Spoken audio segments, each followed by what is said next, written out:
ابو بکر ادھر آ، حضور حاضر ہوں، فرمایا جا میری انگوٹھی پہ نام لکھوا کے لا۔ اس بات کی لذت سمجھو کہ حضور کام بھیج رہے ہیں۔ جناب صدیق اکبر نے انگوٹھی پکڑی، توجہ ہے میرے تو بات پہ؟ حضور نے فرمایا اس پہ نہ اللہ کا نام لکھوا کے لا۔ کس کا؟ صرف اللہ کا۔ حضور نے بھیجا۔ عقیدہ دیکھیں، اللہ کافی ہے، اس میں شک، لیکن جسے اللہ منوائے اسے بھی ماننا پڑے گا۔ فرمایا جا اللہ کا نام لکھوا کے لا۔ حضرت ابو بکر صدیق کہتے ہیں میں انگوٹھی لے کے گیا، مصور کو کہا اللہ کا نام لکھ دے، کہتے ہیں اچانک میرے دل میں خیال آیا صرف اللہ کا نام۔ حضور کا حکم کیا ہے؟ کہتے ہیں میرے دل میں خیال آیا صرف اللہ کا نام۔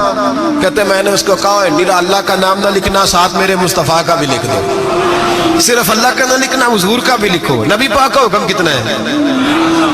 اللہ کا ساتھ میرے نبی پاک کا بھی لکھو۔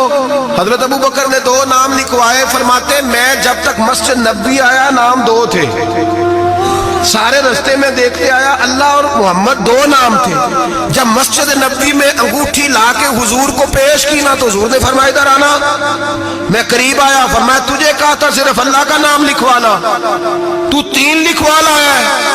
کہا حضور یہ تیسرا کہاں سے آ گیا ہے؟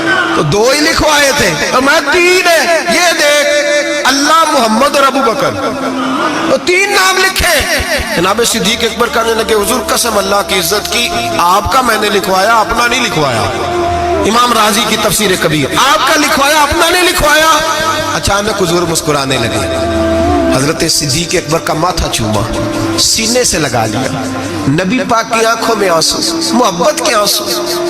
حضور کیا ہوا؟ فرمایا جبریل آ گئے ہیں اور آ کے کہتے ہیں یا رسول اللہ رب فرماتا ہے ابو بکر نے گوارا نہیں کیا کہ آپ کا نام میرے نام سے جدا ہو، اور اللہ نے گوارا نہیں کیا کہ آپ کے نام سے ابو بکر کا نام جدا ہو۔